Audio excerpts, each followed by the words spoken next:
শিক্ষক সহ সকল পরিবারকেও নমস্কার। তো পরমেশ্বর পিতা যেমন সেই আমার জীবনে কি অন্ধকার, আমি যেমন জন্ম থেকে অন্ধ ছিলাম, আমি চোখে কোনো দৃষ্টি পেতাম না, জানি না যে আমি কোনোদিন দৃষ্টি পাবো কি না। হ্যাঁ, এতটাই দুঃখের মধ্যে পড়েছিলাম, গাঢ় অন্ধকারের মধ্যে পড়েছিলাম যে কোথায় গেলে আমার চোখের দৃষ্টি পাবো। অনেক দ্বার কি ঘুরি না, দ্বার ঘুরেছি, বাবা মা নিয়ে ছোটবেলায় অনেক দ্বার ঘুরেছে। ডাক্তারের কাছে যখন গেছিল, ডাক্তার হাত জোর করে বলেছে এর আর কিছু করার নেই। তখন থেকে মা বলতো যা হবে, যেটা হবে সেটাই হোক।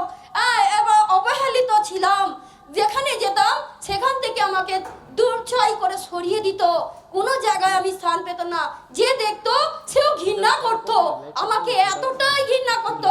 তখন মনে মনে ভাবতাম পিতা, তখন মনে মনে ভাবতাম হে ভগবান, আমি আমার কি কোনো স্থান নাই? আমি কি জীবনে আমার কি আলো দেখতে পাবো না? বা এমন ভাবনা আমার ছিল, তাও এতটাই ভাবনা ভাবতাম। তারপরে কি হলো, সেখান থেকে না আমাকে আরেক এমন শোচনায় পড়েছিলাম, সেখান থেকে না আমাকে হ্যান্ডিক্যাপ একটা ছেলের সঙ্গে তার বিয়ে দিল। সেখানেও সংসারে দিয়ে যখন গেলাম, সেখান থেকেও ননদ অত্যাচার করতেন, শাশুড়ি জ্বালাতন করতেন, ডিভোর্সের কথাও বলে দিয়েছিলেন যে একে নিয়ে আর সংসার করা যাবে না। তা আমার স্বামী সেখানে ছিল স্থির যে না, আমি যাকে দিয়ে বিয়ে করেছি আমি তাকে নিয়েই করবো। এমনকি আমাকে 3 দিন স্টেশনে বাইরে বার করে দিয়েছিলেন ঘর থেকে, যে উনি অন্ধকার, উনি কিছু দেখতে পায় না, ওনাকে নিয়ে সংসার করে কোনো লাভ নেই। এতটাই ছিল।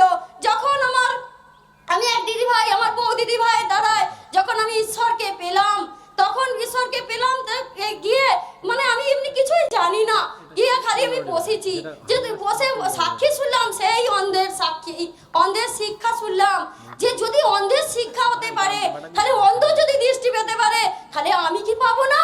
তখন পরমেশ্বর পিতার কাছে, সেখানে আমি জানতাম না, শুধু দুটো নামে ধন্যবাদ দিয়েছি। পিতা আমাকে তুমি যদি সাক্ষী তো বেরোতে পারতে, এত সাক্ষী শুনেছি, তাহলে আমায় জানিয়ে আমার দৃষ্টি ফিরবে।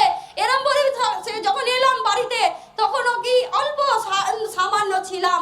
তারপরেও যখন আমি আরেকবার মন্ডলীতে গেলাম, যখন রাজদূত সভায় গেলাম, রাজদূত সভা যাওয়ার পরে যখন আমি ঈশ্বরকে সেখানে মনে মনে প্রার্থনা করেছিলাম, পিতা আমার সংসারকেও সুন্দর করবেন,